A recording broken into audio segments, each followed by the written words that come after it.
बेटा बीच बीच में जो भी सवाल आते जाएंगे क्योंकि 4 चैप्टर का रिवीजन हो चुका है। मेंसुरेशन, सांख्यिकी, द्विघात समीकरण और वृत्तों से संबंधित क्षेत्र, इनके सूत्र भी आपने अच्छे से याद कर लिए। तो इन्हीं से संबंधित प्रश्न हम इसमें ढूंढते हैं।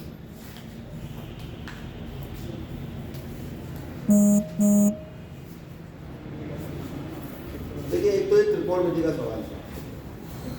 मैं सवाल नंबर नहीं बताऊंगा, खाली सवाल ही लिखूंगी क्योंकि सभी के पास आंसर नहीं है। 1 और 10 a माइनस b बराबर 1/1। इसमें दो पार्ट एक साथ कंबाइंड है। इस क्वेश्चन दो चरों में रैखिक समीकरण का हल, ठीक है। कौन कौन सी विधि से किया था हमने? विलोपन विधि, बजगुणन कोर्स में नहीं, ठीक।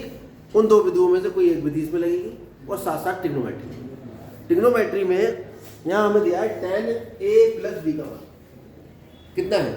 1। अब ये tan a प्लस b कहाँ फंसा है? tan के कोण में फंसा है। इसे बाहर निकाल, कैसे बाहर निकलेगा? 1 में देखो tan का मान कितना होता है? त्रिकोणमितीय सारणी में 1 tan के किस कोण का मान होता है? tan 45। जिसको याद नहीं वो आज के बाद याद रखो। tan 45 का मान कितना होता है? 1। याद हो गया? भूलोगे तो नहीं अब? कितना होता है tan 45? 1। अब 1 ये लिखा है, 1 की जगह क्या लिख सकते हैं? आगे कारण बता दो, क्योंकि tan 45 डिग्री बराबर कितना होता है? तो हमने 1 की जगह tan 45 की जगह 1, जैसे हमारी आवश्यकता वैसा हमारा काम। जनरली तो हम tan 45 का मान 1 रखते हैं, लेकिन इस बार हमें जरूरत पड़ गई 1 का मान tan 45 रखने की। क्यों? क्योंकि जैसे ही मान रखा हम देख रहे हैं tan से tan यहाँ आगे लिखाएंगे, वो 11th में समझ में आएगा ऐसा क्यों होता है। यहाँ निशान लगाएंगे ये वाला, और tan से tan हटके कितना आ गया? 45। भाई जब tan a plus b tan 45 के बराबर है तो कोण बराबर होने चाहिए, ठीक है। a प्लस b किसके मान बराबर आ गया? 45। समीकरण नंबर। अब इसे उठाओ, दूसरी जो हमें कंडीशन दी थी, tan a माइनस b किसके बराबर दिया है? 30। अब बताओ ये 1/√3 किसके बराबर होता है? 30। त्रिकोणमितीय सारणी देखो, और नहीं तो याद रखो कि tan 30 डिग्री किसके बराबर होता है? कितनी देर लग रही है याद रखने में? आज याद कर लो। tan 30 डिग्री किसके बराबर होता है? 1/√3। तुम बताओ tan 30 डिग्री किसके बराबर है? हाँ तुम बताओ भाई। हाँ क्या? 1/√3 tan 30 का मान। Very good.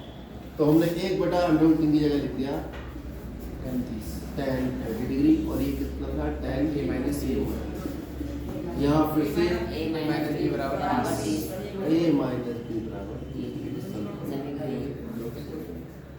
अब हमारा काम है कोण a और कोण b निकालना। अब हमारे पास दो समीकरण आ गई, इन्हें आप चाहे विलोपन से हल करो चाहे प्रतिस्थापन। तो विलोपन लगा देते हैं। विलोपन कब लगाते हैं? जब हमारे पास किसी दो चर का समीकरण दे रखे हो और किसी एक चर के गुणांक आपस में निशान बदले हुए हो, गुणांक बराबर हो।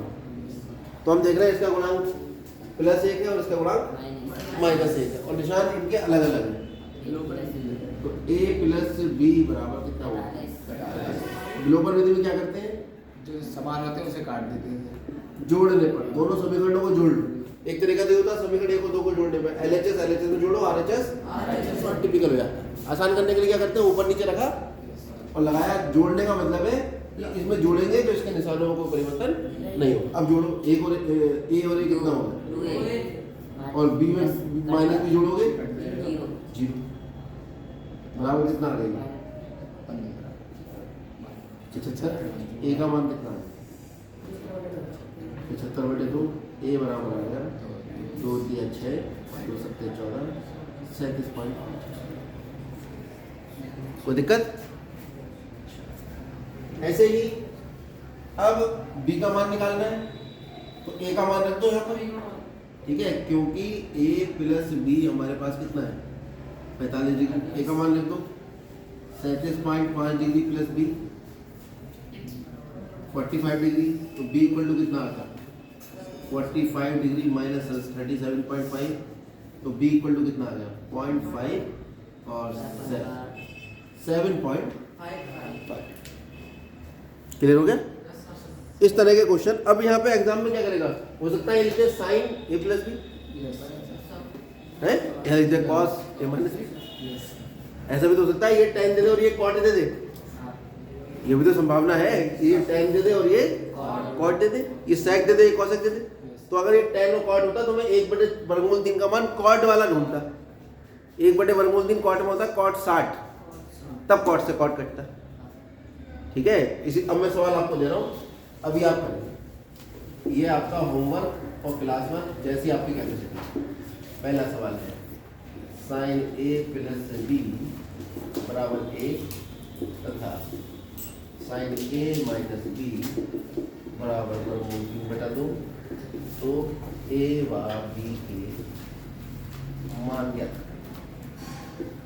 ऐसे ही दूसरा सवाल है कॉस ए प्लस बी बराबर ए तथा साइन ए माइनस बी बराबर √3/2,